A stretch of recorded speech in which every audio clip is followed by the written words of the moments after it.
from the land of mystery, where dreams become reality, always listening to stories from the past, the present, and the future. This is Back to Your Story.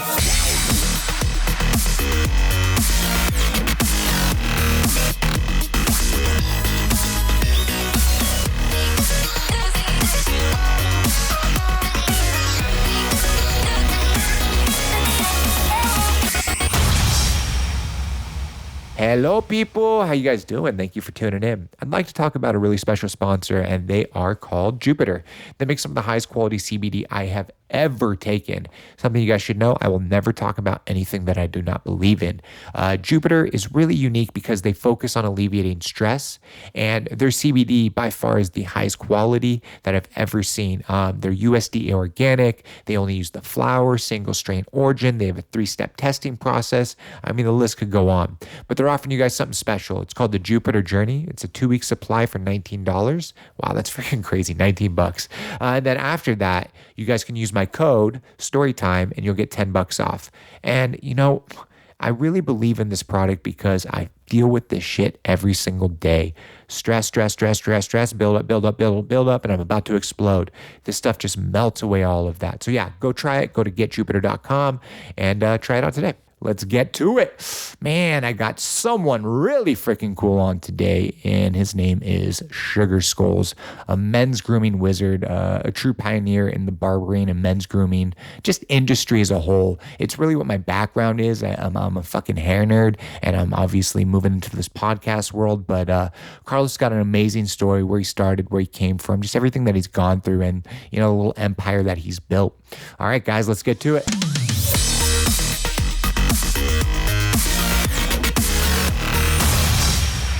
Bam, dude, how you doing, Carlito? Good, Brock. How are you, dude? Dude, I'm doing really good. I think I always say this at the beginning of every podcast. I'm fucking stoked to have you on.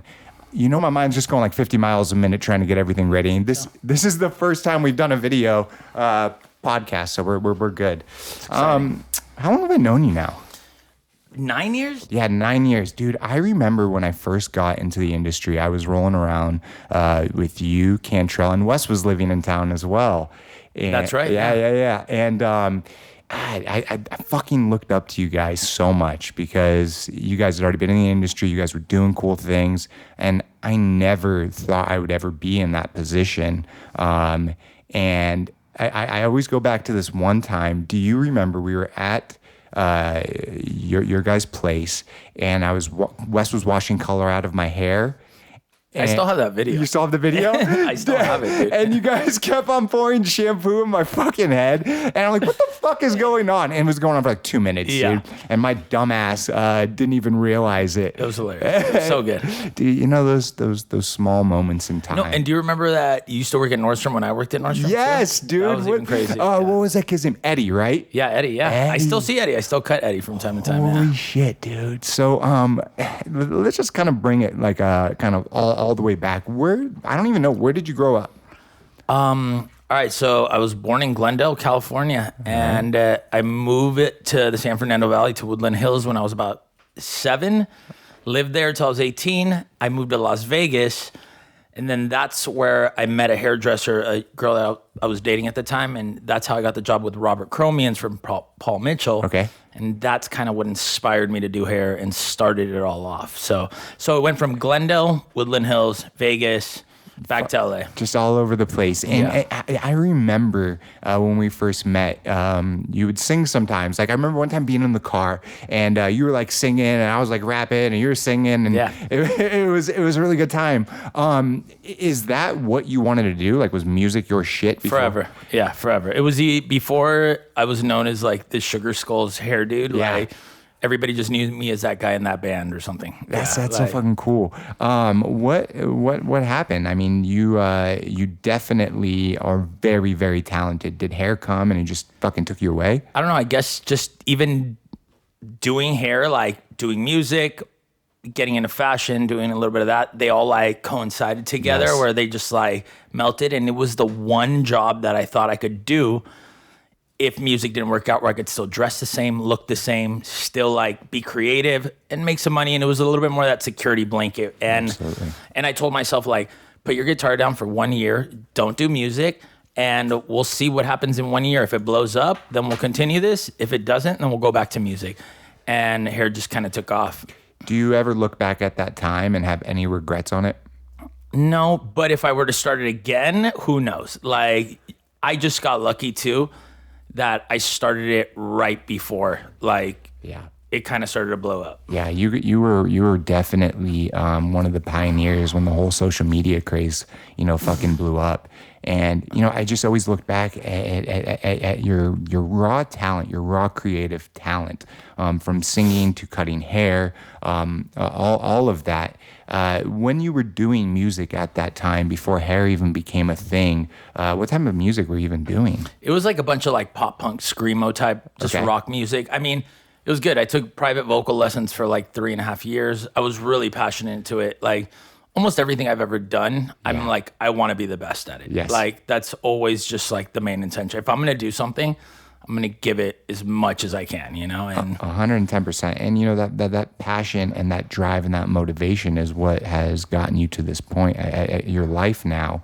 And, a lot of people just kind of go through life, just fucking, head down, nose to the grindstone. And you are just from the outside, you are that type of person that just kind of always looked up. When everyone went right, you went left. And that's why you've been able to stand out. And I remember at the beginning of your career, like the beginning of what, I thought your career was. It was our career. It was all of our careers. You guys were like a year ahead of me. I was like, dude, fucking this guy is just slaying it with men's hair. And how the fuck did he get the name on Instagram, Sugar Skulls? What the fuck? How did you even get that? No. That one's crazy. One of my old favorite bands was called Envy on the Coast. So a little shout out to them. They actually just released some new music yesterday, and it's actually really good again. And they had a song called Sugar Skulls. And since I'm half Mexican, I was like, yo, this is kind of like my cultural thing. So I can take the Dia de los Muertos type skulls. And I remember this girl was just, I would photograph all my clients just kind of how I normally do all the time. And she was like, hey, you should try this new app called Instagram. She's like, there's all these cool filters on it. And I remember typing in my username and typing in like Carlos Ramos. And then I was like, but when I worked for Robert Cromians, I told my ex that if I were to ever do hair one day, I'm going to call it Sugar Skulls, like off that song. And then as I was like typing in my name, I deleted everything and I typed in Sugar Skulls. I've never even gotten my own email like under anything without having to throw numbers or underscores in. And the fact that I typed in Sugar Skulls and it was like available. Like I was like, no way. Like, yes. And I had no idea I was going to fall in love with hair at the time. I was just starting off. I was just kind of like, all right, let's see how this goes. For sure. And now it's just like, it took its own entity to like grow on that. But what I was going to tell you too, the little commitment thing, Kelly Cardenas, one of the big apprentices, like proteges of Robert Cromians for Paul Mitchell. He used to always tell me, commitment eliminates options. So you have to commit to shit. Like, absolutely. You could be jack of all trades, master of none, but if you commit to one thing and just give it your all, like that's when you get good at shit. And I've always had that. It's so true. For so long, whenever I would try new businesses or new ideas, I would put so much effort into like, trying to build this up and do this and do that and kind of lose track of the focus of whatever the fuck it is. And when I was starting this podcast, I was like, okay, I got to build up the social media. I got to fucking do the website, do this, that, and the other. And I talked to our friend, Tyler Turner, and he fucking said this. And it's a quote from Tony Robbins. And he goes, just fucking do it. And it wasn't even hair related. I had this like recycling fucking business idea, which maybe one day I'll do. But I put it towards the podcast. And it's kind of a philosophy. It's just fucking do it. So many people are scared to jump in. Yeah. And then you kind of, you jumped full force in. But I feel like I connect with you a lot like that, where you're kind of crazy like me, like all ADD'd all over the place, but you're talented at so many things, dude. Thank you. You can do a lot of things, So, and trust me, dude, I do my best not to I can't even jam with my old guitar players because I'm like, F hair, I'm going to start a band again. Like if I have one good night with them. Of course. So I have to just do my best, stay focused, keep my vision, my little blinders on, just do what I have to do. Like, you know what's crazy though is like with hair, and I freaking love it, and I'm so blessed. But I don't know, I've always had this like feeling like I don't know, there was just something, right, that I couldn't get past that. And looking back, like I'm being totally honest with myself, you know, because at one time, man, I wanted everything that you had. I looked up to you and Wes and fucking Cantrell, and like I'm like, I want to fucking do it, man. And I tried, but there was just always something holding me back. And now, you know, it's just me being real with myself, and you know, starting this new creative project of podcast and bringing very unique people on. It feels right. But there's nothing wrong with you. Like, it's just like switching. That's what I mean. Like switching ideas. Yes. Dude, again, every year it still goes through my head. I'm like, what else could I do? Yes. You know, like it's the mad just, scientist. it's a natural human thing, dude. Of course. You're gonna want to, and especially with the energy I feel like you and I have, like, it's hard to control that. It's hard to be like, I want to do everything. I want to do it all. Like, it is because we both want to do everything. Yeah. And you know, you can't do everything, you know, and not everyone is going to be Elon Musk, bro. Exactly. It's just not going to happen. And I guarantee you that's got to be stressful as fuck to me, Elon Musk. I couldn't imagine. And like, he's like one of my idols, right? Like, I look up to that dude so much, but running 3 major companies, transforming the world, like, what the fuck? Yeah. How do you deal with that pressure? You have to be. It's not a normal life. No. He's like a fucking robot, man. I swear to you. And but you know what humanized him, at least for me, when he was on Rogan? Yep. Fuck yeah. And he fucking hit that joint.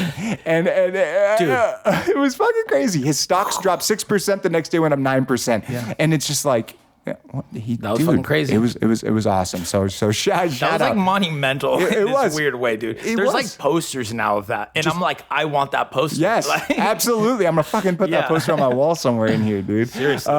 Seriously. So getting back kind of your story, growing up in Southern California, being Hispanic, what is that like? Because we live in this culture now where it's not that you're not Mexicans, or I don't want to say Mexicans are looked down upon, but it's like, you know, build that wall, fucking all this, you know. We have this, it's like, take even Trump out of it. This is something that's been going on for a long time. But, you know, the Hispanic population, if they were not part of Los Angeles, California could not breathe. It could not move. Your people, the Hispanic people, Mexican people, like, they are the ones, they are the fucking heartbeat. But what was that like growing up? Did you run into any shit? Yeah, dude, I grew up in West Hills, Calabasas area, like rich white kid neighborhood. So I was probably the most Hispanic dude in my high school. And I used to lie. Like, I didn't learn English till I was 5 years old, dude. I just learned Spanish. And when I went to high school, like, I speak perfect fluent Spanish. I can understand everything. I can completely, but I would deny it. I would just be like, oh, I can understand it, but I can't speak it, out of that little insecurity. Now it's freaking beautiful. Now it's like, but when you're young, you have all these fears and doubts and just insecurities. It's just, that's high school, dude. It's so true. It is. And growing up here was a little tough for me, but I feel like that also made me strong as hell. There we go. That's it, man. And it shaped me to who I am today, where I'm just like, you don't think I can do this? Watch, it's bitch. Just I just got lucky. It worked out for me. Well, you've put in the hard work, man. What about your family, man? When did they come to the States? Well, dude, you know what's crazy? I probably never even asked them that. Like, I know sometime in the 70s or something like that. My dad came from Cuba, from La Habana, which is the capital city of Cuba. And my mom came from Colima, which is a little town outside of like Guadalajara. Yes. Michoacan, like around there.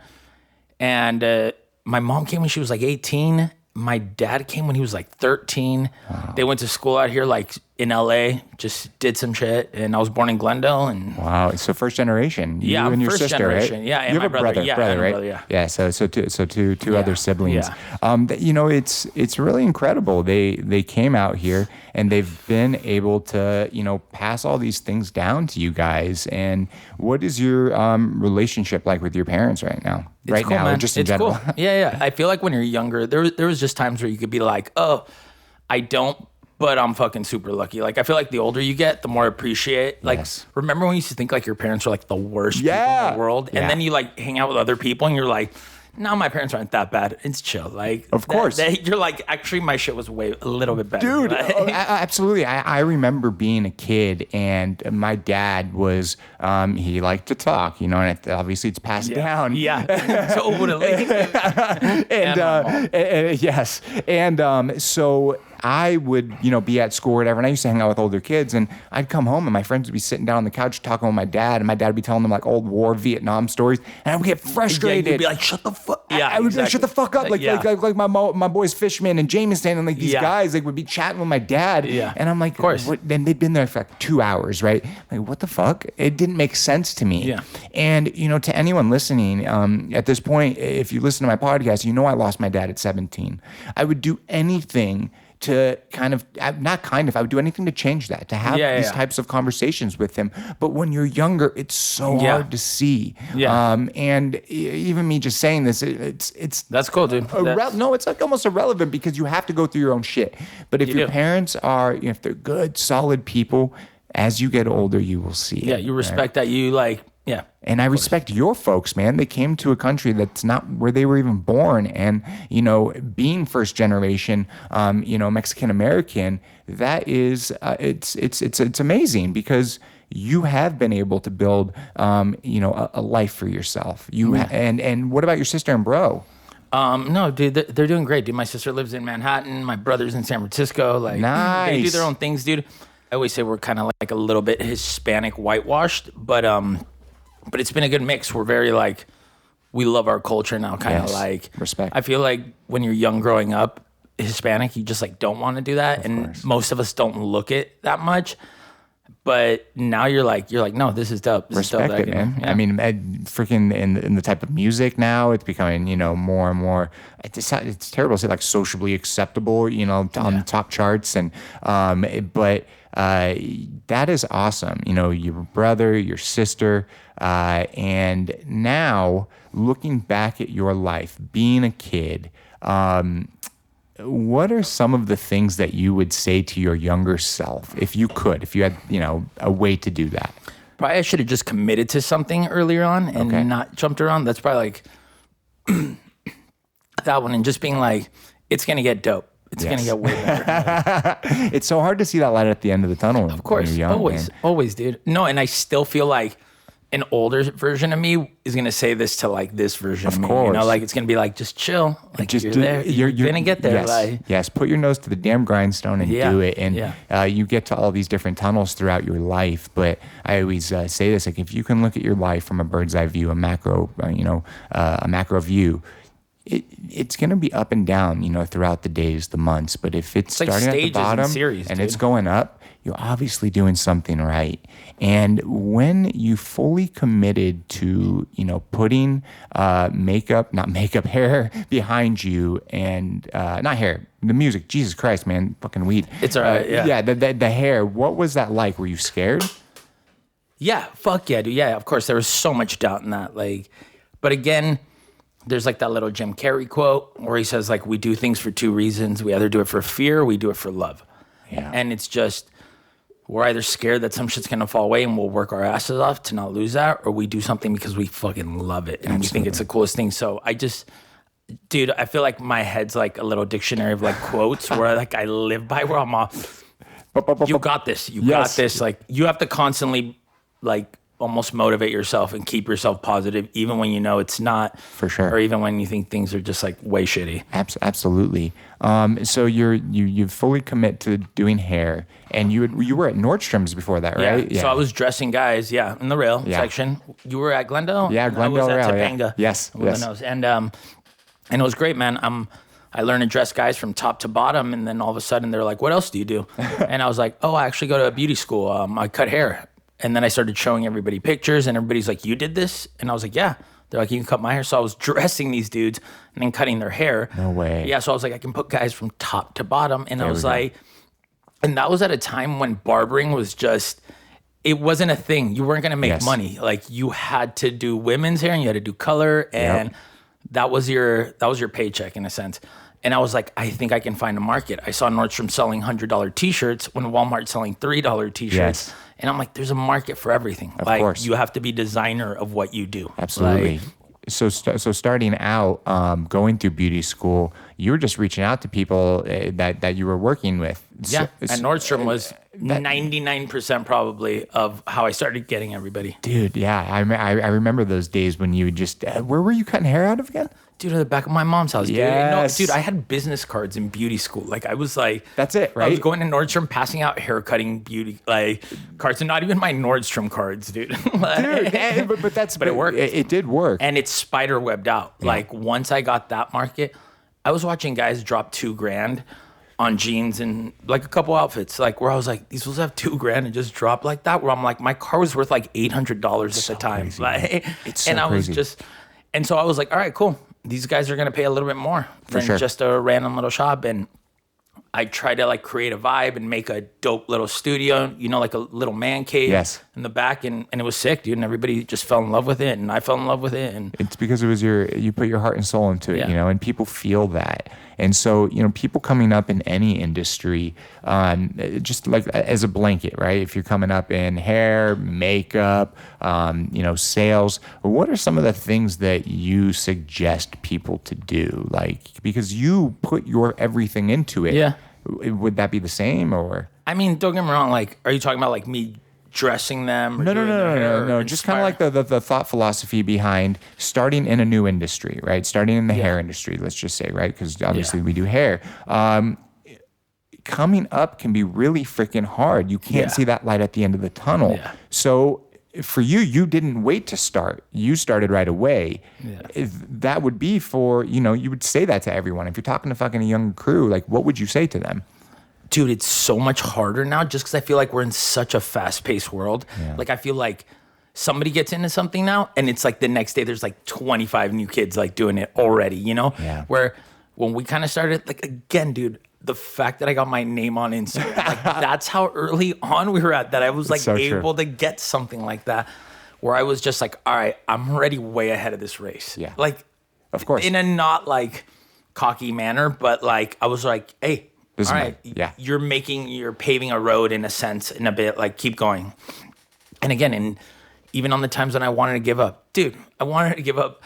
I still talk around like once a year. I'm still like, what else can I do? Like it goes through your head. It's natural, you know? And then I just have to chill myself out. I probably had a rough day that day or something. For sure. But that's why I'm always like the commitment eliminates options. We're always going to have options. It's like significant others. It's like dating somebody. Dude, Tinder never runs out. You know that, right? Of course. It's like it just goes forever. Yeah. Like, yes, it does. I've never been on it, but I would assume. Yeah. I don't think my wife would be too happy if I was on fucking Tinder. But yeah, so it's just like, dude, but it is harder today, right? Yes, it is harder. Yeah. But it's not. You can still do it, man.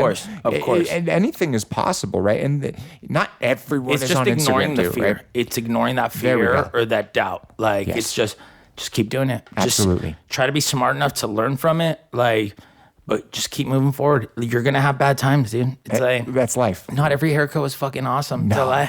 There were still times where I was fucked up a lot of hair. Yeah, no, hair is fucking crazy, dude. Fucked up a lot of hair. Hair is so crazy. Especially with color, because I'm officially colorblind, right? And so anyone trusted me to do their hair color, well, I'm very sorry.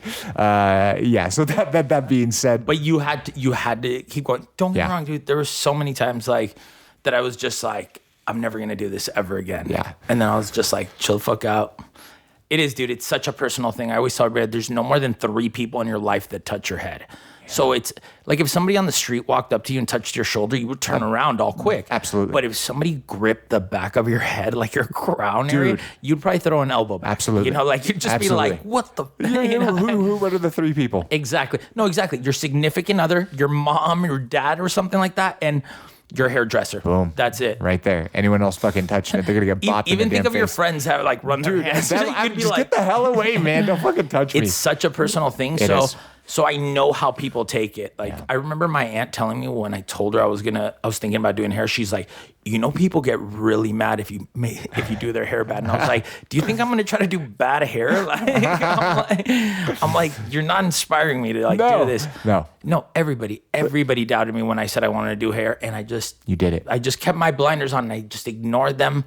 and I just pushed through, and then everybody's like, oh, yeah, he's the best hairdresser now. And I'm like, you didn't believe in any of this. Yeah. But that's how it happens, right? I mean, you talk to musicians, artists, all of that stuff. There's so many people that doubt that you cannot do it. The doubt is the weight right now. Yes. Like that, you start with the doubt, dude. Like it's 100%. just like, so it's you just like getting past the doubt that like gets you strong. It makes you drive, and it's so true because I remember going to Alyssa, and saying I'm going to start hair school, right? Yeah, fucking right, whatever. And she thought it was crazy, but I remember when she came to Robert and I was telling you this. She said, "Well, should I do baking or makeup?" And we're like, "Baking," and she said, "Fuck that." Doing makeup, and now she's working, on fucking big movie sets and shit like that. But it's that doubt, even from your significant other, right? Of course. And you take because you want to give the safe answer. Everybody in your life wants to give you the safe. They don't want you to take another risk. A risk is like a possible failing, but. It's you don't want to get older and look back and go, what if? Exactly, man. Right. I'm a big believer on not having any regrets. Life is too fucking fast. And, regrets are terrible. If you can't do anything about it, drop it. And if you can do something about it, fucking do it. Dude, I always tell you, I'm like, there's good stress and there's just stress. Like good stress is like you need to come up with money. You need to figure out how to make this happen. Yeah. Like you're like, all right, fuck, I have to figure it out. Like stress is just you stepped in dog shit or got a parking ticket. Yes. Like you can't fix that anymore. No, you can't. It just happened. Yes. Just get over it. Get over it and move forward. But if you can work on that good stress, that's creative stress. That makes your mind start moving.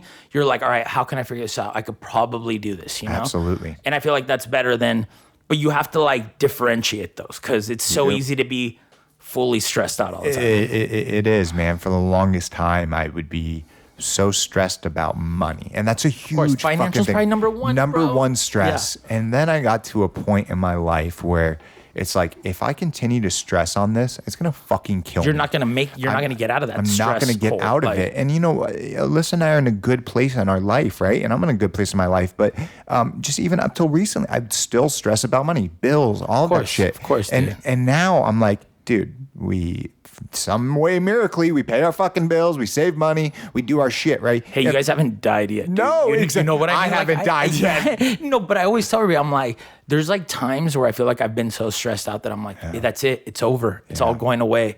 Like it's you so fucked true. this up, and it's like, what happened? We got through it somehow. Exactly. Somehow we got through it. It didn't. So many times I've stressed. Yeah, dude. Stress is a fucking killer, and so if you can't do anything about it, and it kills creativity. It kills does. motivation. Everything. Absolutely. I wanted to get into comedy, man. I wanted to do stand-up comedy, and for Christmas last year, not this past one, but the one prior, Alyssa got me this like you should fucking totally thing. do it, dude. Oh, you should.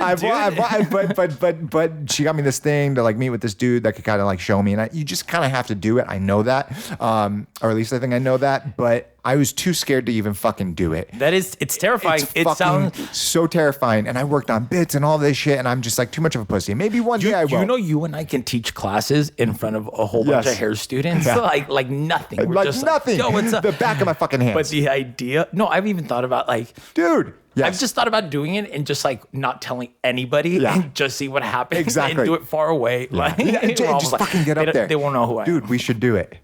We should do it. That gives me anxiety. It does. It does. But I'm gonna have to do it one of these days. Just get up there one time, bomb like a motherfucker, right? Yeah. But because that could be a regret of mine. But you see how funny that is? Like that's life, bro. That's everything I've done, from music to, dude, I remember the first time playing in front of people to the first time I started cutting hair in front of people. Like shit's terrifying, you know?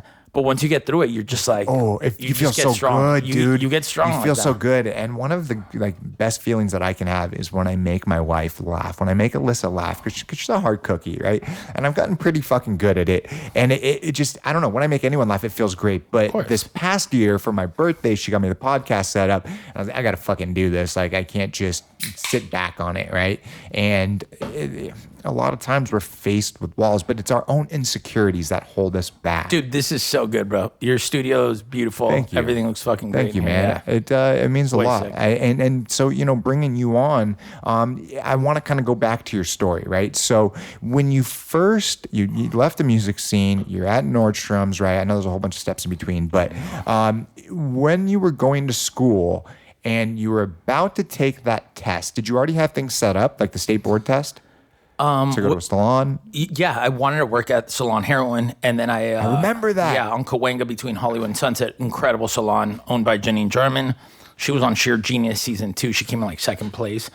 Besides the point, she hired me, and dude, it was like everything I said I wanted to do was going in order for a while. For a while. Oh, I like that. Yeah.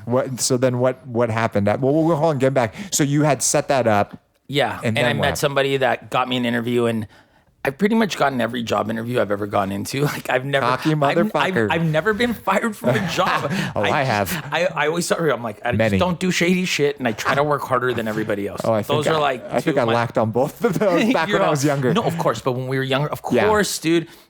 I was telling one of my friends the other day, I remember being like 16 and we'd be like at a Starbucks or something and like sitting just like worried some kids were going to roll up and like just start shit. Like where now it's like if somebody comes up to me, they're like, Carlos, it's like with like a hug. Exactly. Like everyone's excited to see me. Yeah. It's not like, it is oh cool. shit.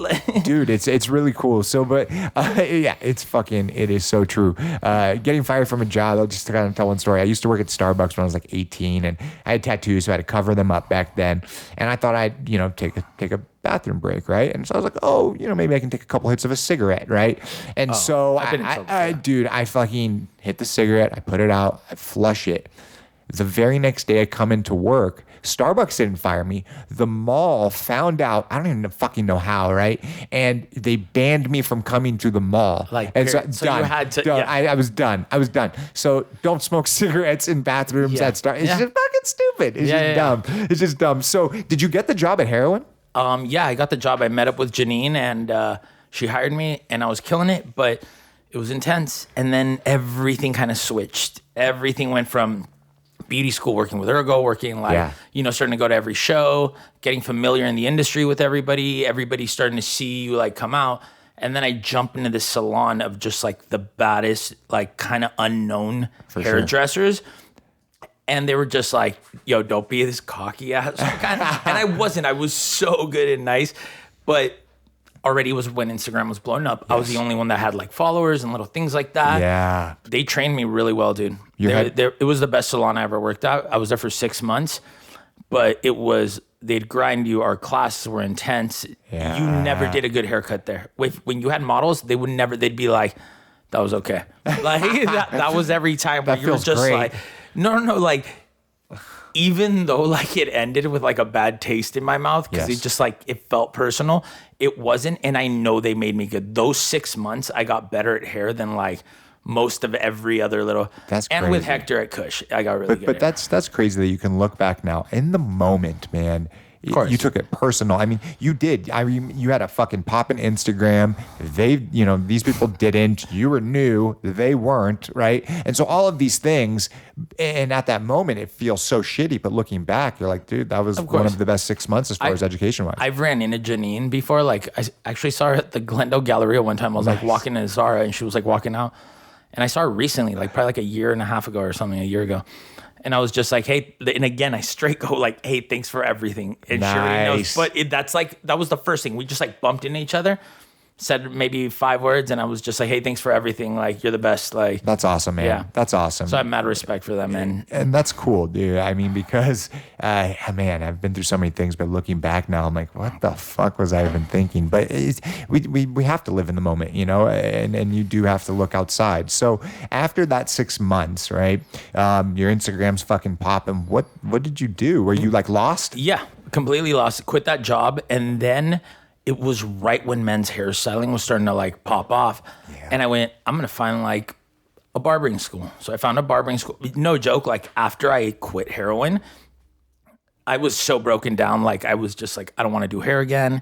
And I was like, and I went, just go to barbering school. Just like, who cares? It's 3 more months, and you're going to get to sharpen up your skills and you'll learn a little different aspect. And this is when everybody was swearing to me that I could not make a living doing men's hair.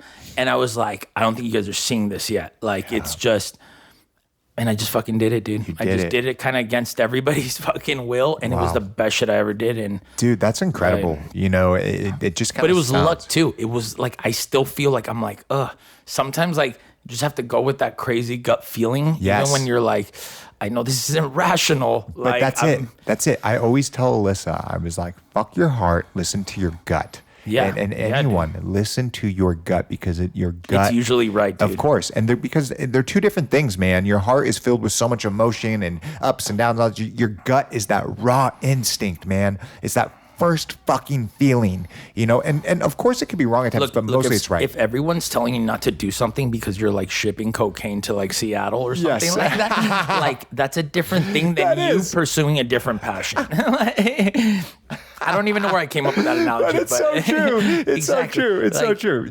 You have to be a little smart about it, but but if you want to do that, like deep down, don't go off everybody else's doubt of you. Of course. It's so true. Try, right? Yeah. And even the staying positive part, dude, it's just like, I always tell everybody, I'm kind of like cheesy positive all the time, but it keeps me fucking positive. Like, it's just, I have to almost fake it when I don't want to be that way, you know? Of course, I get it. But it helps. It snaps me out of my funk sometimes, where I'm just like, I show up to work, I know it's like, it's showtime now. Like, when I pull into craft, like, I'm just like, all right, put on your sugar skulls face. Like, what's up, guys? Hey, good to see you. When there's times where you can just be like, oh, I'm so stressed. Dude. I could be in the car on the way to work, just stressing. Right when I get there, I'm like, all right, we got this. Yes, there we go, dude. It's showtime. That's good, though. That's good that you're able to do that, right? And it makes it better. It just does work. It does. Just like, if you just pretend for a little while, like you'll forget you were in a funk earlier. And dude, it's so true. Damn, so the heater's going on. Hold on. But hold on 1 second. Let me turn this off. But it is so true. But for me, it is so hard for me to kind of get out of my funk personally. But that's just one thing I've noticed about you. But because you're kind of able to do that. I've always known that about you. It's just something you are, this positive outlook that you have. But do you feel sometimes that positive outlook blocks you from your true feelings?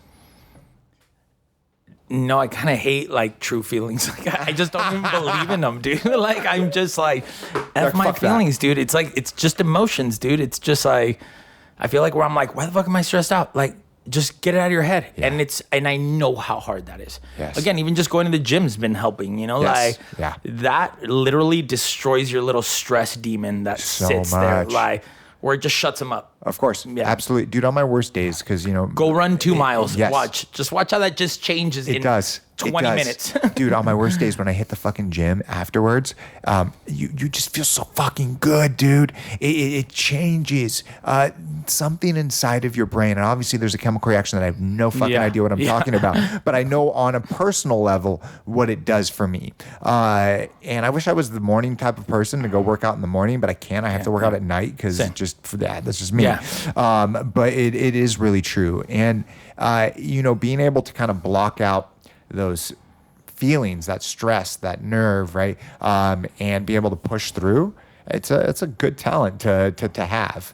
It's that little discipline, dude. You just have to do it, dude. There's every day I don't want to go to the gym. Every fucking every time. I'll sit in my car for like 20 minutes outside the gym. I'll even smoke a cigarette, which is horrible to say, but I'll just be chilling there for a minute, and then I'll be like, just go. Just fucking hit it. Just go. And afterwards, you're like, yes. No, and even sometimes I'll be like, just do half hour. And I'll just bust out half hour, and I'm still stoked on that. I'm Absolutely. Still like, it does. That was good. It changes everything. And so you, at that time when you went to barber school, you were at the hair house, right? With Cantrell. Yeah. You were, right? Yeah. How did that whole thing emerge? Kind of taking a step back. First off, how the hell did you even meet Cantrell? In beauty school, we were the only 2 guys in beauty school right? at West Valley Occupational Center, and we were so different when we first I was just like, there's no way I'll be friends with this guy. I was like, fuck that dude. Turns out to become like one of my best friends ever. And he's amazing. Like my little bro. Yeah. And he's an incredible hairdresser.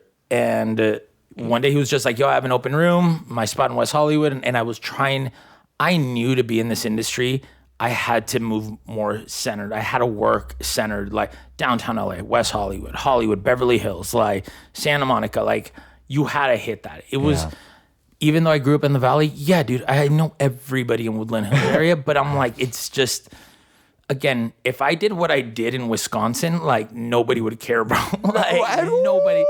maybe Look a at couple. Hair God Zeno, man, up in like Louisiana, wherever he was. But yes, but look, but That's what did he wrong. do? Yeah, but what he did came he out do? here. Exactly. Where's he at All now? right, shut the fuck He's up, on bro. Sunset. Shut up, bro. Shut the fuck up. No. You're so right, though. But that move. But look how that took him. Yes. Just Boom. he became just Dude, yeah, the absolutely. guy, the color guy. He got seriously like no And I bullshit. love him to death, I've dude. been talking to him. He's gonna come on. Yeah, no, it's he's just the best like human really ever, fucking dude. cool, man. I love that guy to death, dude. Yeah, just a really good dude. And but when you made that move with Cantrell, that was a pivotal moment for you, man. I don't know if you realize that getting out. It was right when Wes was gonna move out, and I was working at Heroin. Yes, that's how it happened. It was Wes was about to move out because Wes was living and I was with him. bitching and complaining, Wes like, does hair. don't fucking move. Yeah, And look at him now. No, we all told him. Yeah, Like, I know. and then I took over his room. Yeah, man, that's so crazy. That seems like a long time ago. It was such a long time ago, bro. Dude, it's so crazy because you at that time, I was going to beauty school, just out of beauty school, and seeing any light at the end of the tunnel was never clear to me. We were like bleaching your hair out. Yes, Yeah. dude. And I remember the very first time Wes tried to show me how to cut a bob. First cut, I just cut the shit out of my finger, bleeding everywhere. Dude, that fucked me up for like 2 months. Of course, because dude, yeah. I'm like, I can't do this. I'm never going to be able to do it. Like, I fucking suck. And there was just something that, kind of helped me push past that. But you, like everyone, we kind of just get in our fucking mind and it can be hard. But moving out to West Hollywood for you, what was that time like?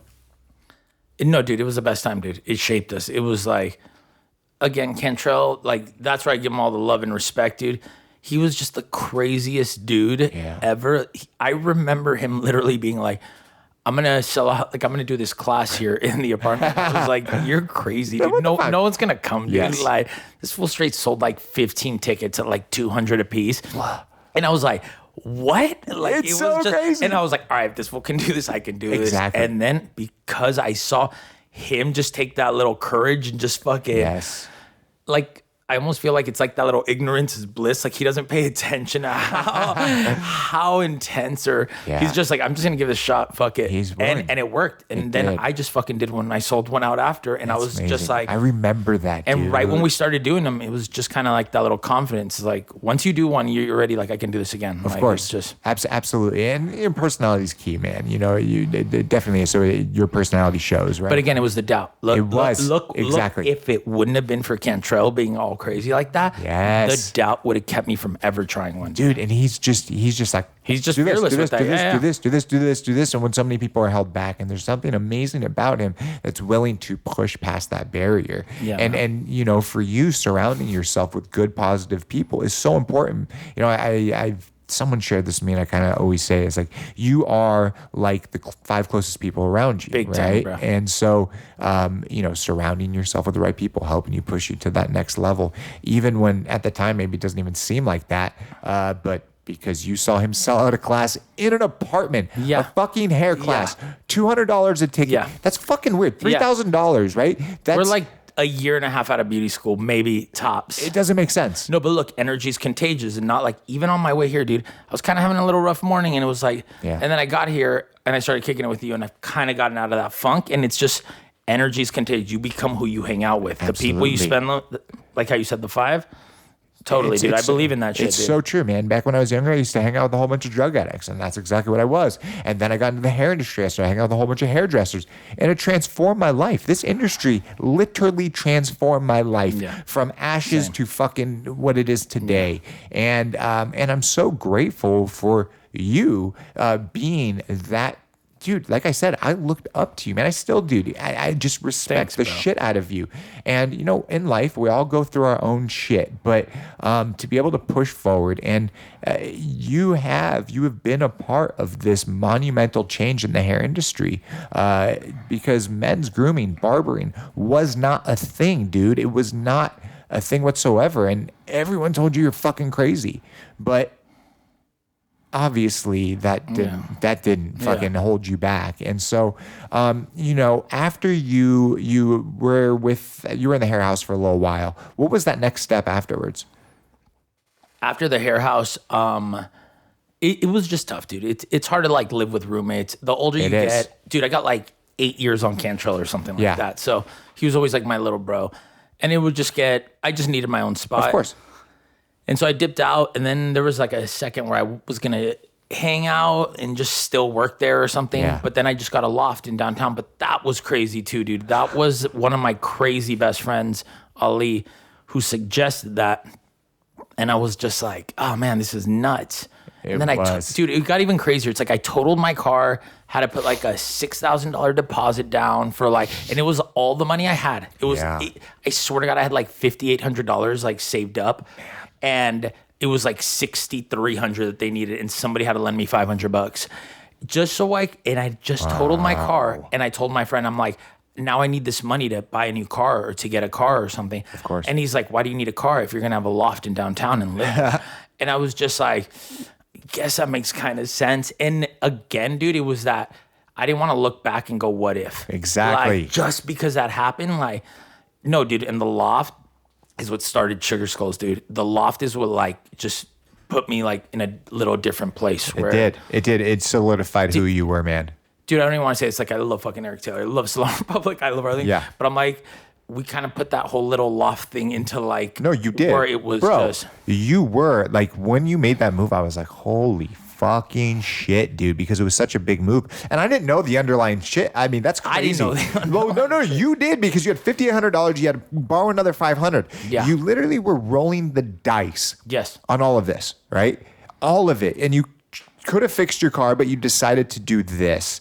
And when you were there, man, the things that, I mean, everyone saw on Instagram, it didn't matter if you were a hairdresser or not, it was incredible. When you first moved in there, that first night, do you remember how you felt? Oh, yeah, dude. That was like, it was crazy. It was so crazy. It was so much like, no, and it was freaky as hell too, dude. It was like, it felt good. It felt good to have this like amazing spot, you know? Yeah. But it was crazy too, where I was like, yo, now you need to maintain this. Like, again, there's like even quotes like that where they're like, it's not about like getting to that place, it's maintaining that. Yes.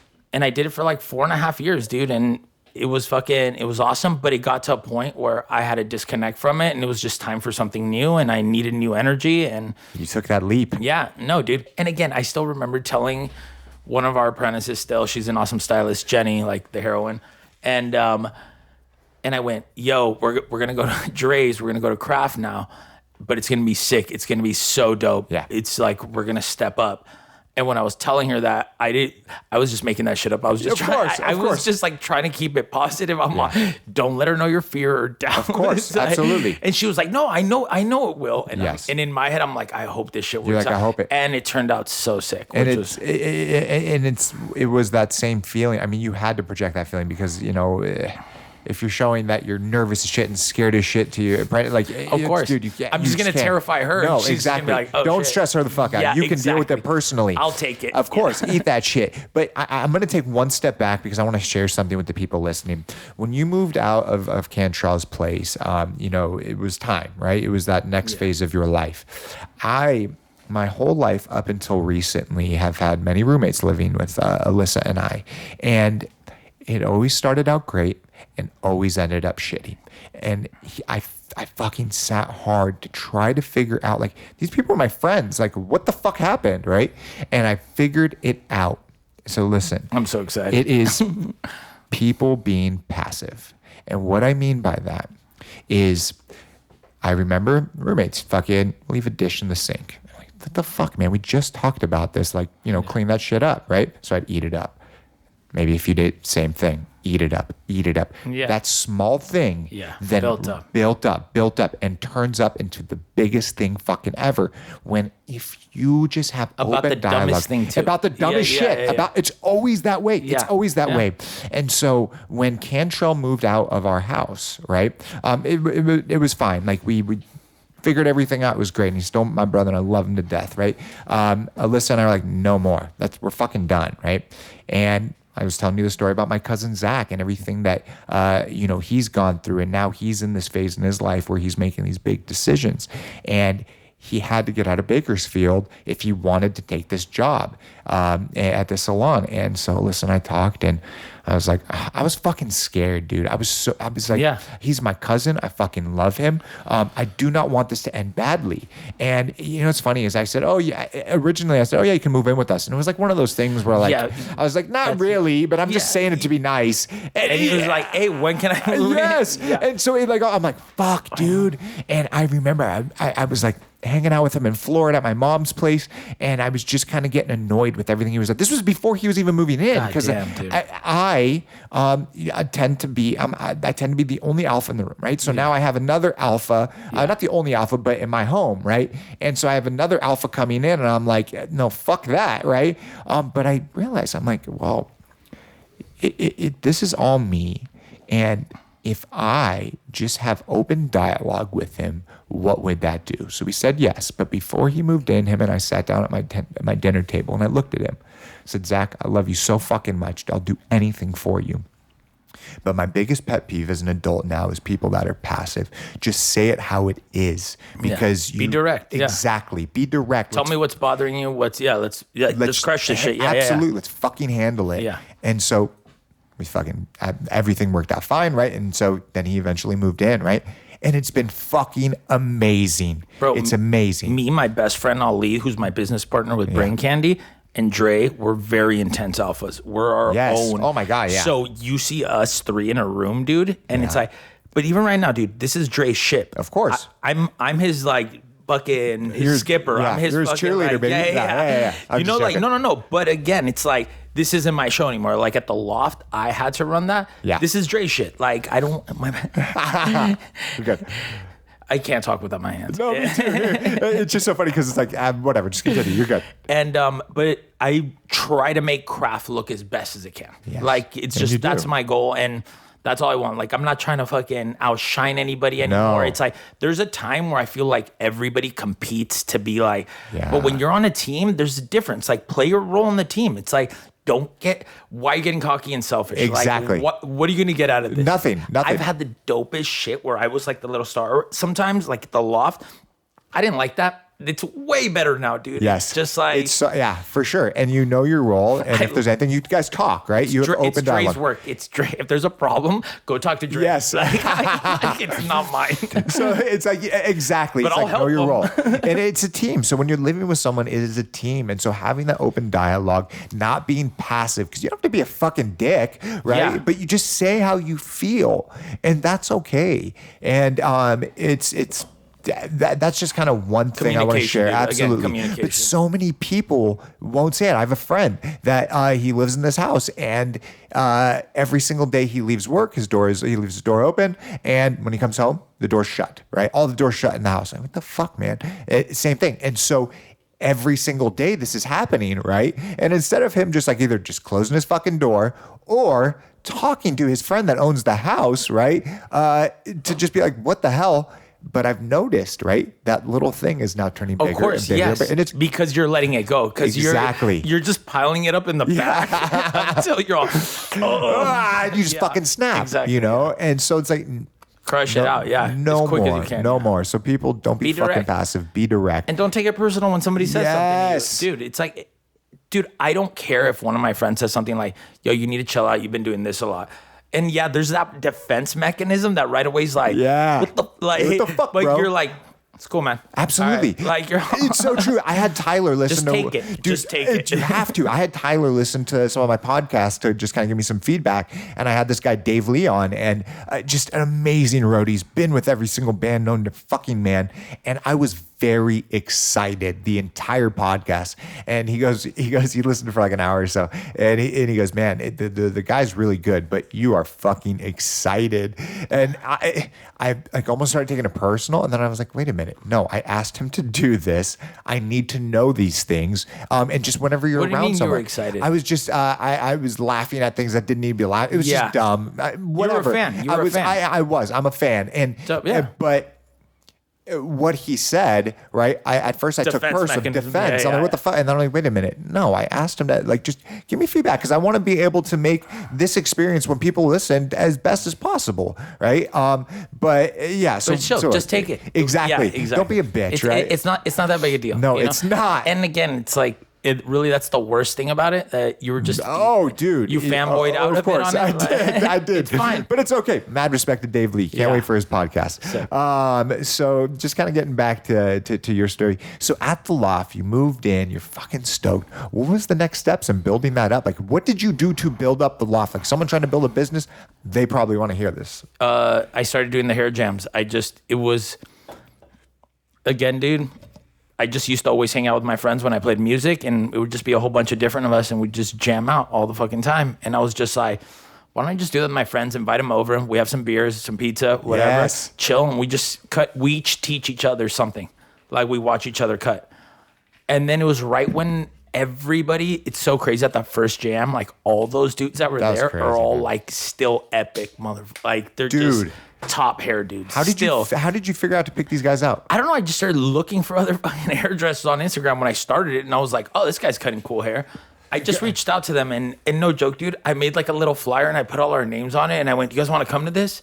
Like, without even getting an approval yet from any of them, and all of them were like, yeah, I'd love to be. All of them said yes. Yeah, and it was Andrew, everybody, dude. It was Julie Caesar. It was just all same shit, right? Dre was at one, Dre was at the main one, And that's incredible, man. It's like the same thing with reaching out to you and all the people I've reached out to. You guys have all been like fuck yeah. Because what we do is we support our friends, or we support the people that we like, and that's how we build things up. And so you moved out into that place. You were cutting hair out of this fucking dope loft.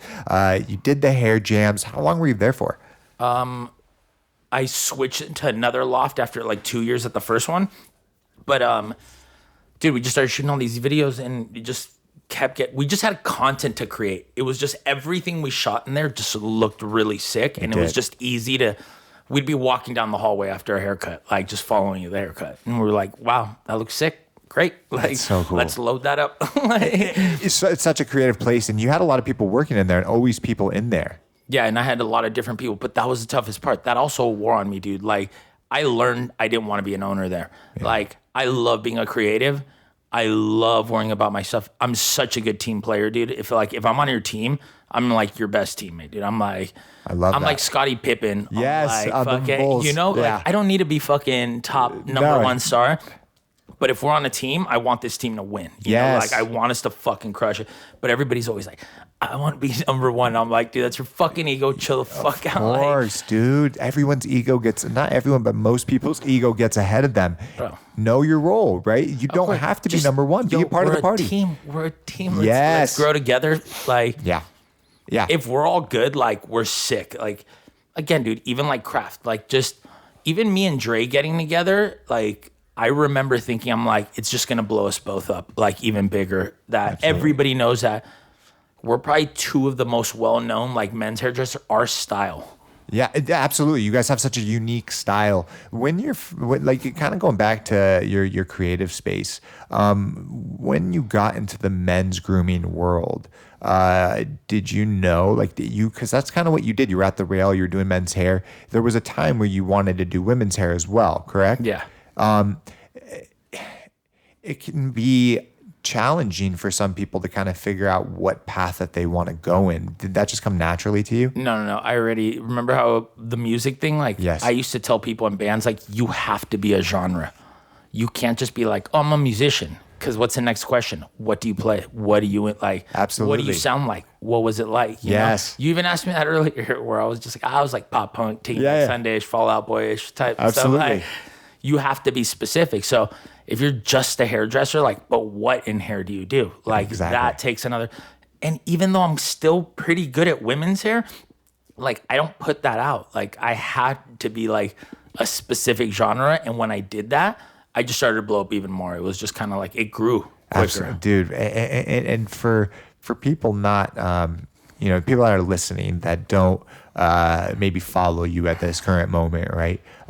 You've got a fuck ton of followers on Instagram. When that was building up, right? I always kind of wondered, like, with some of these people, like, what goes through your head? Like, does it, like, I don't know, do you get super fucking pumped? Does it push you harder? Does it freak you out? I ignore it, dude. There we go. I think that's probably key. If you let things get to your head, it can be very challenging. It's weird, dude. If you even saw me on my phone, like, You know what's such a bad habit? You ever go on your phone and you have to like call somebody or do a text and you just open up Instagram and you're like, I'm not even supposed to do Instagram right now.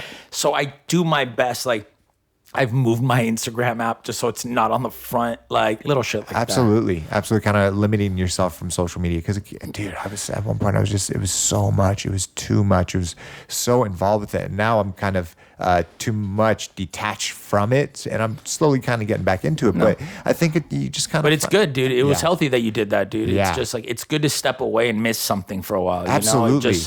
When you're just involved all the time, like, you don't take a new fresh look at it ever again. It's just kind of like routine and social media changes so crazy now. Like again, we're like TikTok, like, dude, like what the what do you think it's going to be like in the future? I mean, we got like Instagram, but do you really think Instagram's going to hold the test of time for the next 20 years? Or will it be the next, like, will it be like a MySpace? Checks out. I didn't think Instagram was going to last this long. And holy shit, it has blown everybody's expectations. Well, you know, remember when Vine and all that shit, and everybody was like, "Oh, which one or what's gonna?" And some fell off, bro. Yeah, no, and I was gonna talk about that with hair too. With you, I was gonna be like, a lot of hairdressers fell off. Remember, there was like so many dudes in our industry that were just crushing through hair. Yeah, and then they just disappeared. What do you think happens? Why? I don't know. Like, fuck, man, I don't know. I think they get stressed out and they start comparing themselves to other people, and I'm like, don't compare. Like, be you. Of course, dude. Yeah, who cares? Be appreciative. Anybody gives a shit about like, what you're doing. Like, it's so crazy. I mean, to even see like all these YouTube stars and like, you know, social media stars, influencers, like who would have thought 30 years ago, 20 years ago, even 10, 15 years ago that these people would have a wider outreach than, you know, some fucking movie stars. Like I look at, you know, movie stars, some of their social medias and they got like 30, 40,000. And you look at, you know, these hairdressers or these influencers, they got hundreds of thousands, millions of followers. It's like, what the fuck? It is so crazy. Where do you see this all going? I mean, it's gonna continue. I mean, I think it's gonna stay the same kind of. It's relevant in that sense of like Kardashians type thing. Like, I feel like you and I look at fame or hard work as in like, what's your craft? Yeah. What do you do? Oh my gosh, yeah. But there's some kids out there that have blown up just because they don't do anything. Yeah. Anything, dude. Like literally, there's not like one physical thing. They just jump on camera and they're like, "Hey, what's up? What's your favorite color, dude? Yeah, write me back." You know, and you're like, "What the fuck?" But it works. It works. I mean, just get your money, dude. Do your damn thing. It is crazy. It's mind blowing. It is. But it is crazy to see these like video games, right? That shit is blowing the fuck up. It makes more money than, you know, dude, sports, all that shit. I cut a big one. I'm gonna leave his name out of it. Yeah, and he didn't show his face for a long time. I've been cutting his hair. I've known him for years from Vegas. He used to be in a band. And, dude, they fly him out to Japan. He was out there for 6 months playing video games. Like, that's incredible. With his girlfriend in some beautiful apartment in Tokyo. But it's crazy, right? To think because parents, for the longest time, like, just fucking stop wasting your time. Stop wasting your time. And now you got, like, the FaZe Clan and all fucking the shit just blowing up where it makes more money than sports. And with remember skateboarding? Remember when parents were just like that's never gonna be a sport, dude? It's never like look at some of these kids now, dude. It's an Olympics in like 2 or 4 years, whatever. Just look at Nigel Houston's house. Yeah, look at his house. I mean, even go all the way back to Tony Hawk, and that motherfucker's he's 50 plus years old, right? But if you would have thought, you know, 30 years ago that any of this would have happened, people would have said, fuck no. Like, what are you talking about? But I think it's because culture changes, time changes. People just look at life completely different. And we move into this digital age where obviously in the future there's going to be massive arenas, people watching people fucking play video games, and maybe it'll be all VR simulated, right? But that is the future. Now, that doesn't mean other things are going to fall off like sports, but it is just really crazy to see, because I was like watching kind of like a documentary on the FaZe Clan and what they have done. And I don't know what the FaZe Clan is. The FaZe Clan is just this super amazing, talented, whatever, video gamers, right? And it's like a fucking clan of team. There you go. I'm a little stoned. Sorry. And they put out, they put out tons of content, and they win all these big fucking, tournaments, and they're making tons of money, huge amounts of fucking fame. And if you would have thought something like that, 10, 20 years, no way, dude, no way. But, now we're here. Of course, man. You can create whatever you want. Absolutely. Dude, and it's just it's cool to see, you know. So like, yeah, those motherfuckers aren't doing anything, but maybe the videos that they're creating, that's what people loves. And you know what? I'm not gonna knock anyone for doing their damn thing, right? At the end of the day. But it is a little weird to watch. Yeah. I think it's because the millennial generation, especially at our age, we were there before it and then after yeah, it. Right? totally. Yeah. So it's No, but even like the video gamers, like I even give them a little bit more credit than some of the kids that just talk to the camera. Oh, hell yeah. Like with the video gamers, I'm like, you practice that. Dude, like you've like been trick playing shots this and shit, and they fuck people You've up. been playing this shit nonstop. Yes. You worked at it. Yeah. You know, I give you a little bit more than just being like, and hey, they're making like, videos and shit like that. So you're definitely correct, because there are some that just like blew up because of, you know, whatever. I think that's just like an older style mentality where it's just like you got fame if you did something. Yeah. You didn't get fame for being famous in this weird sense. Like, just like, but it's weird. It is because I don't hate on it. No. I know to play the game. Like again, of course, I know my limits of. Yeah, we're just talking and what freely. I'm comfortable and what my own ego just feeds me, bro. I'm like, I'm not gonna do that shit. Like, it's just, So let's bring it back a little bit. The loft, right? When you decided to make that move to go to craft, mentally, you know, what is that like? You're like, okay, I put my heart and soul into this. Like, how did something come about? If you don't mind talking. No. Of course, dude. Yeah. Yeah, dude. It's kind of like crushing. Like, here's the thing, dude. Up or down, whatever you do next in your life, up or down, doesn't matter. It's going to be so goddamn uncomfortable. Yeah. Like, if I told you I'd buy you like a fucking the sickest house you can imagine, you'd be like, there's a catch here. Like, you would still be uncomfortable because you're comfortable where you're at. Like, Absolutely. it's just, we hate change. And I just knew it was time for the fucking shift. It was more of a stress headache than it was fun again, where I was losing my passion for hair, where I was like, I need to make a change. Like, I need to change this shit. I wasn't happy at the loft. I was like, it's time. But again, switching over to craft, like, again, super stoked. Love Dre, love craft, love our whole team. And it was a scary little risk to jump into something new. And absolutely. And again, me fucking telling Jenny, like, yo, it's going to be great. And me in my head, I'm like, I hope this works out. Like, it's just.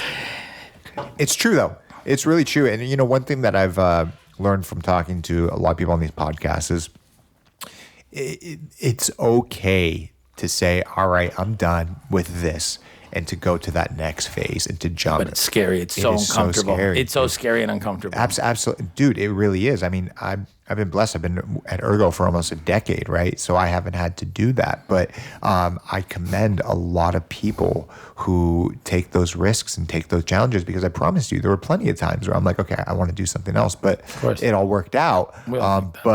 But to do that, I commend you, man, because now you're at this next phase in your life where you're like, okay, I get to be creative again. I don't need to have these stresses. What does that feel like at this moment? No, it feels way great, dude. Like, I had to go through some hardships and I had to go through a lot of uncomfortable changes, but I'm way happier and healthier, and I'm getting better, like mentally, physically. I'm getting even just the creativity of being around other good hairdressers is good, where instead, I was the one trying to like hold it all together, and all the weight was on me. It was and so now just to step back and just like be Dre's number 2, like, I fucking love that. Like, I love helping him out. He knows how good I am, like, at what I do, and just being like a good team player. That's great, and, man. No, dude, and it's way better. I had to go through some dark little times, but you know what, dude? It's like, again, like I said, like, we didn't die. Like, we still come out of it, dude. And it does make you stronger, dude. And dude, like, I couldn't have written it any better, like, the way it's turning out. Yeah. It has. But it's just those little dips that you're like, God, like, this is so tough. Like, it's hard. It's hard. It's very, very hard. And, you know, there's plenty of people going through the same exact thing that, you know, you have gone through. People build up businesses and then they, you know, it doesn't work out. And you don't want to let it go sometimes. Sometimes, like, you know, it's time to let it go and you don't let it go. And you just hold on to that shit because you think that that's what's making you. You think that that's you.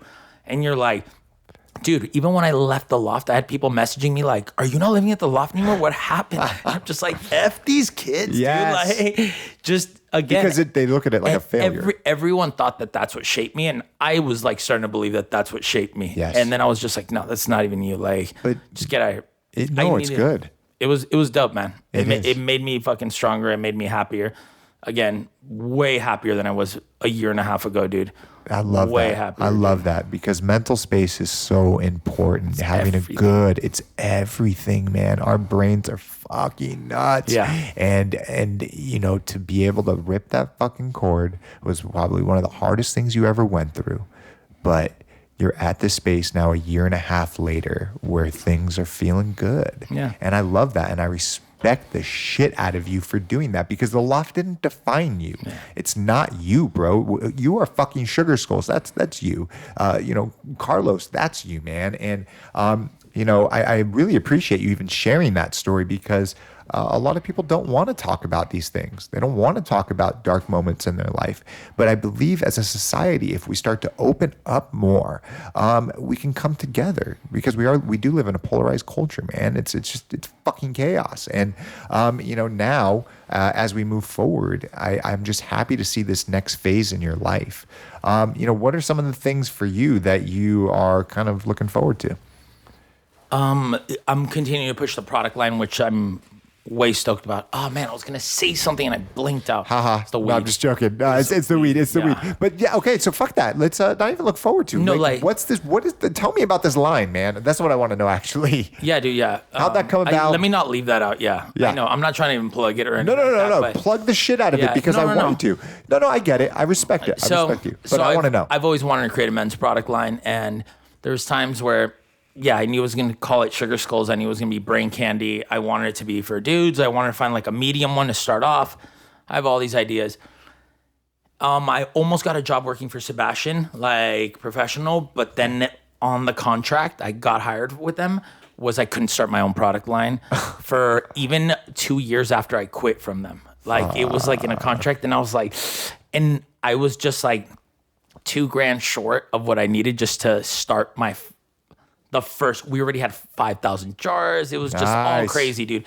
No, we reformulated the product 11 times, dude, which is psycho. Like you get 3 if you go to like any cosmetic manufacturer. And I was just super picky till I got exactly what I wanted from the scent to the color to the texture, the viscosity, everything just till I got it right. And I'm super proud of it. But it was so much work, dude. Yeah. And I still think I love that all my friends are like, dude, it's actually really sick. And I'm like, you're a dick, dude. I'm like, did you think I was going to make some shitty product? Like, Jesus. but it's true. When did you start developing it? When did you? Dude, like a year and a half ago, dude. And we probably released it like 9 months ago, a year ago or something. Time flies, dude. It does. So it took 6 months. No longer, dude. It took like 9 months to it took 9 months. 11. To reformulate. Dude, there was one time where they just gave us like this pink, thick toothpaste. And I was like, I told you it can't dye blonde hair pink. Seriously? No, literally, dude. It was like a crayon just getting smeared into blonde hair. Where even after like one regular quick little shampoo, it was still a little bit tinged in there. Well, I'm glad it's not like that. Yeah. I'm glad it wasn't permanent. But it's so true. It's like when you come outside, you're like, oh yeah, I'm glad that you know, it works and it's good, right? It's like kind of like the same thing when you came over here. You're like, yeah, I don't know what the fuck you're getting into, right? And then you come in and it's like, no, when we do things, you have to put your heart and soul into it. It has to be right. And so I wouldn't expect anything less from Sugar Skulls by any fucking means. So when you started doing it, had you already left the next chapter, left the loft, or did you start at the loft? No, we started at the loft. We got all the jars at the loft, everything like that. Yeah, and dude, even right now, we're pushing a little bit of merch, some cool little teas we've made, and the product, which is the number one. And even again, dude, right now I'm a little uncomfortable, but I'm starting to shoot more like tutorial videos where the industry got overwhelmed with hairdressers where it left me uninspired, or I was like, everyone's doing this now. Yeah. But I always have to like remind myself that only I can do it like I can do it. And I explain things in a different terminology than 99% of these kids. Yes. So I'm trying to get out of my comfort zone and shoot little videos again and be like, this is how I emulsify it. This is how I rake it in your hair, blow dry this first, heat and tension right at the roots, like bone dry. Like I just put all my little keynotes in there. And I know I'm not for everybody, but I know I have like a little audience out there that digs that style and Fuck and yes, gets it. dude. I would not be able to style men's hair like I do if it wasn't for you. Thanks. You taught me everything. You're The the best. terminology, everything. And I'm not the only person, man. You have put your heart and soul into this industry and you have showed. You were the dude that it was beyond the fucking haircut. It was the style. It was the shape. It was the finished fucking product when people were just fading up sides and fucking, making it look really cool, but the top looked shitty. And they're like, no, this is a complete product. This is a complete package. And you were the one, at least in my opinion, that brought this towards men's grooming in the United States by far, dude. And so it's really awesome. You're a maniac, dude. I love you. Thank you. No, Like, dude, no, it's straight up. It's straight up. I like Carlos. You need to give yourself more credit, and you have to understand that men's styling was looked at so differently in the States, and you were one of the first pioneers to push this forward about a complete package. So I'm excited to hear, about this product. And when you finished formulating it, and that 11th time, you're like, all right, this is it. Yeah. Yeah. No, exactly. No, dude. We got so specific, and I was just like, yes, okay, finally. But then there was still that little worry that they were going to produce. So here's the thing. They make small little Batches? little batches for you, little samples for you. Yes. And you go, no, this one. And then once you commit to it, they make like a jar that's like massive, a giant tank Holy of product. shit. So that's what's going to cost you money. And once they make a whole ton of it, it could shift. Like the viscosity, it could be like thicker or like Okay. a little bit gooier or stickier, or shit can change a little bit. And that's fucking terrifying too. That's like Yes. another thing where you're like, all right, we're going to drop all our money. We're committing to this. Go. And no, but it was perfect, dude. I'm so fucking proud of it. There's never been a day that I've like used it and been like, I should have tweaked this on it, like, which is easy. I mean, we made a T-shirt once where I was like, we made that too small. Like, I'm just I like, love it. I I'm love like, it. that's a little weird thing, but I'm so happy that the product is exactly how I wanted it to be, and I'm super For sure. proud of it. Dude. Absolutely. And so, people listening, because I'm going to ask more questions about it, but people listening, and for me too, because I want to buy, I haven't even got a fucking product. I'll buy it. No, dude. I left the salon. I wasn't even thinking. Yeah. You give me what I'm about to ask you. I'm going to buy one. I want to support you, bro. I think it's so important to support your friends. Tyler has this company coming out. I'm going to support the shit out of him because I don't know. I have this, feeling that, when your friends do something, they come out with something, you shouldn't expect a freebie. Yeah. Maybe a friends and family discount. Sure. Yeah, whatever. But at the end of the day, regardless But if you about can help that, them a little bit, of course, because yeah. it's I feel the same. that level of respect, right? Yeah. And so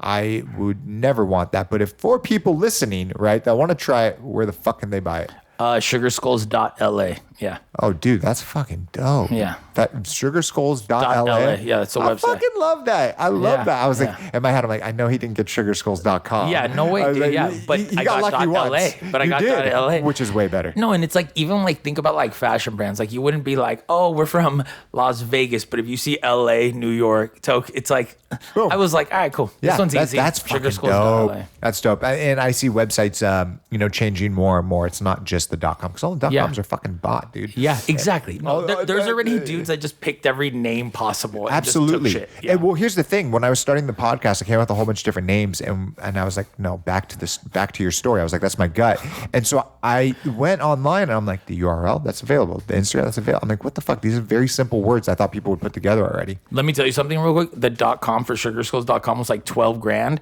And then we got sugarskulls.la for like $13. Exactly. Like that's the difference. That bro. is. It's- from $12,000 to $13. Like that's how I got that domain. And that's some dude just sitting on sugarskulls.com. Just being a dick. He probably bought it He's a like dick. 30 years ago. Yeah. Not 30 years, like 10 years ago. And was like, I'm just going to wait. Dude, some of these freaking .coms have sold for hundreds of thousands, Yeah. if not millions of dollars, just because they were smart enough to freaking buy just it. right in the beginning. Yep. Gosh, man. I know. It's like exactly. It's like getting Bitcoin at a penny, yeah. Straight up, dude. Straight up. Yeah, that's so fucking cool. Okay, so sugarskulls.la. Dude, I love that. So you launched. How the fuck did you even launch it? What was the big thing? You did something. Dude, we did a little launch party at Yamashiro in Hollywood. Okay. It's right next to the Magic Castle, like on the top of the hill. It's a really cool spot. We shot some videos for it.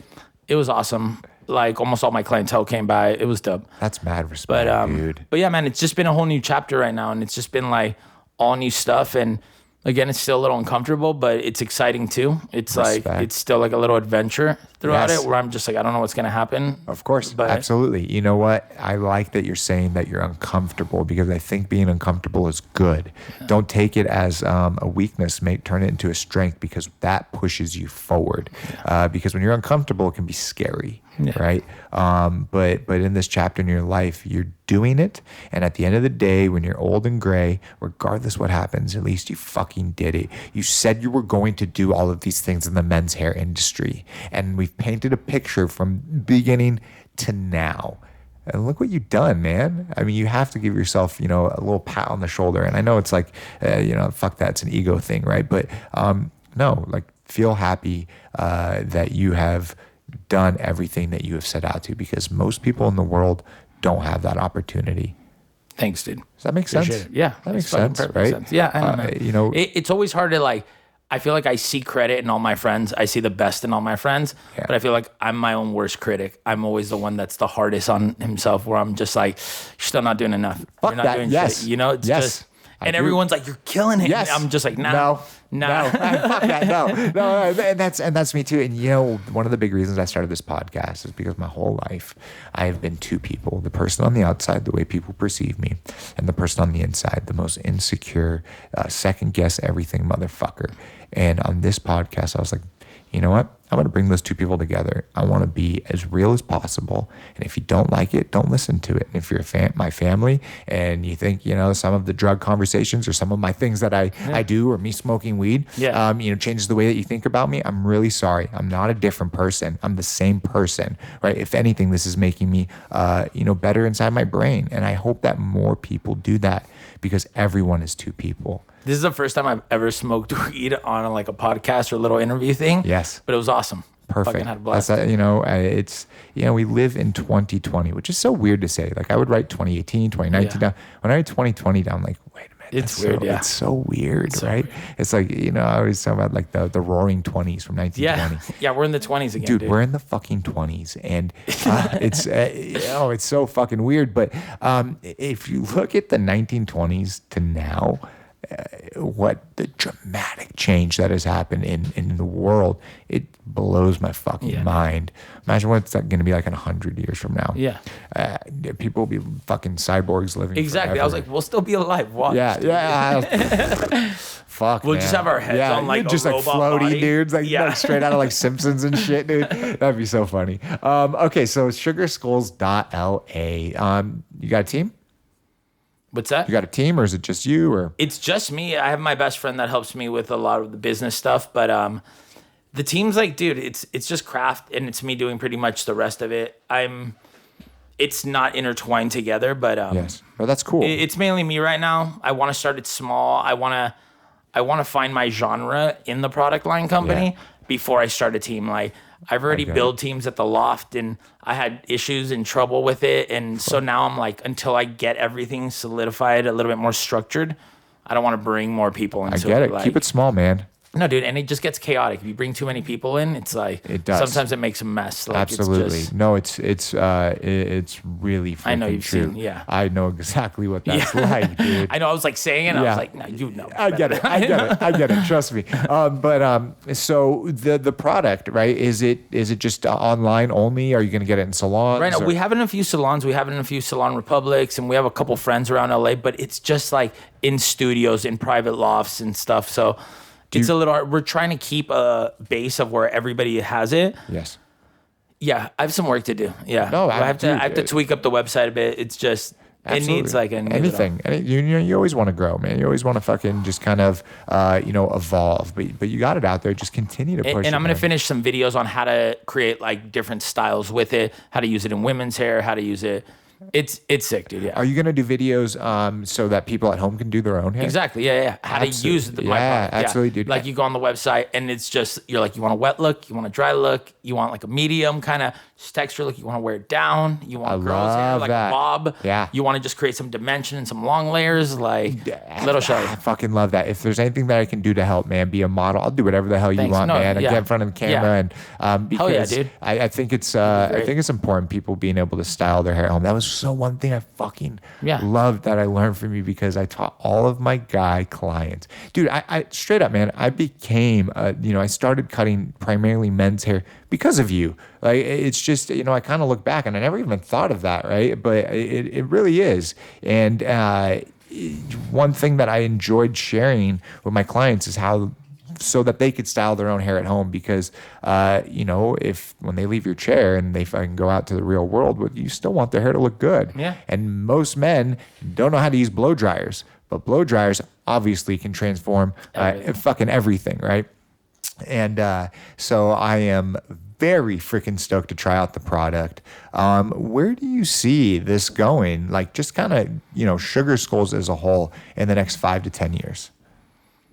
Dude, I would love to create everything for men's, from a whole tool to a whole men's line of just the whole culture and videos and just explaining it just my way. Like, again, once the whole boom kind of came up, I felt like I distanced myself from it a bit. Like, and I was like, everyone's doing it now, so it wasn't as fun and exciting. But I always have to remind myself of my different perspective and what I know. And still the terminology, how we've always talked about that. I'm like, I still know that that's my strength. Like, the way I explain certain things, even though I see other people like doing it similar, it's just not explained the same. And I need to stop the doubt, take that weight off the doubt, Exactly. Follow your own, follow the things that you've been saying on the podcast, right, man? I know on my own, exactly, bro. I swear to God, I re-listen to my podcast sometimes just to like remind myself. I'm like, see, that's how you normally think. That's how you should be thinking all the time. Absolutely. It's true, man. I mean, a lot of times we say things and it's the way that we want to do things, but, sometimes we don't follow them, and we can be our own. I give the best advice, but I don't always take my own advice, dude. It's so bad. It's so true, dude. I swear I wish I was, I followed my own advice a lot of the time. But I guess my two biggest things now is like, don't fucking bullshit and don't be passive. And it's helped me out a lot, and it's helped other people out a lot. And I just kind of go back to with the roommate thing, because I don't know even why, but don't be passive. Follow your own fucking things that you put out there, right? I think that we attract who we want to attract, right? And that's how kind of we got together, and Cantrell and Wes and all of these people. And so just do the shit you say you're gonna do. If you say you're gonna do it, then fucking do it. Or don't say it. Like, don't say it. Yeah, exactly. Fucking do the things. I always get in trouble for like not quitting smoking cigarettes, because I still smoke. But I never say I'm gonna quit. I'm like, when I say it, I'm gonna quit. Like, absolutely. I have like 1,000 friends that are like, yeah, I quit. Let me bum a cigarette real quick. And I'm like, you're the worst, dude. Like, you're not a good friend, man. Jesus. No, but it's just commit to the thing you say you're gonna do. It makes you stronger. It makes you it's almost like crossing something off the list. Did you do it? Like, you can have a list of things to do, cross off 2 things, watch how that makes you do 2 more. Like, it's just like, absolutely. Do you have like a goal list that you look at ever? Dude, I've been so shitty with it lately, but I need to start doing them again. Yeah, dude, I don't even have one. I just have 2 goals in my head, and I just think about them every single day, and I push forward. But the baby goals, just how you said the problem thing builds into a ball. Yeah. The little ones build into a ball too. Don't be passive with yourself. Yeah, no, dude, if you just do little shit, even like in my head, this works for me. Like, if I do, go clean these dishes, do laundry, and I sort of got to cross it off a list, and it's like endorphins. Just each time I cross one out, I'm like, I already did like 3 things that Absolutely. I like. It's so true. Dude, yesterday Alyssa sent me a text message because she's been on set, and it was like, fucking do this, like 5 things to the house, right? And as I'm crossing them off, I'm like, yeah, this feels good. Like, fuck yeah. I'm already halfway done. Like halfway done. But it's so true, And so we kind of get so caught up in our head that these little goals that we forget, we always try to shoot for the big goals, which is good. But if you forget the baby goals, you'll never get the big goals. Exactly. Man. And they seem even more unattainable if you can't get those little ones done. Dude, that's so, you know what? It is very, very true. And I've never thought of it like that. It was a really good fucking talk, dude. No, it was. I really appreciate it. I'm going to listen to this a whole bunch of times. Nope, you're never going to listen, man. I was like, I swear I looked over and I was just like, I hope we got this all recorded. I hope this. Like, yeah, it's so true. That's so terrifying. That just freaked me out, dude. Oh man, I as we're wrapping this up, I think I'm gonna get like a second recording thing, because that's like the scariest thing to have that. And sometimes I look For over this here long and all the good shit we said. Absolutely, but I'm like sometimes I look over there and I'm like, oh, did I fuck them up? Do they think I'm not paying attention? Or am I looking at the time? Yeah. Like, no, I'm just making sure it's recording. I'm a one-man show right now, people. Yeah. All right, so one last time, where can people find your shit, your Instagram, all that? Sugar Skulls Instagram, sugarskulls.la to check out Brain Candy, my new product. Those are the main ones. Yeah, dude. Thank you, man. I really appreciate, once again, you coming on. I'm very appreciative because you're supporting my endeavor. And that's what good homies do. We haven't talked in a while. And I fucking hit you up and you're like, yep. Dude, I was like, dude. All right. Thank you again, man. I love you, bro. Follow him. Sugar Skulls is the shit. Have a good night, people. Peace out, motherfuckers.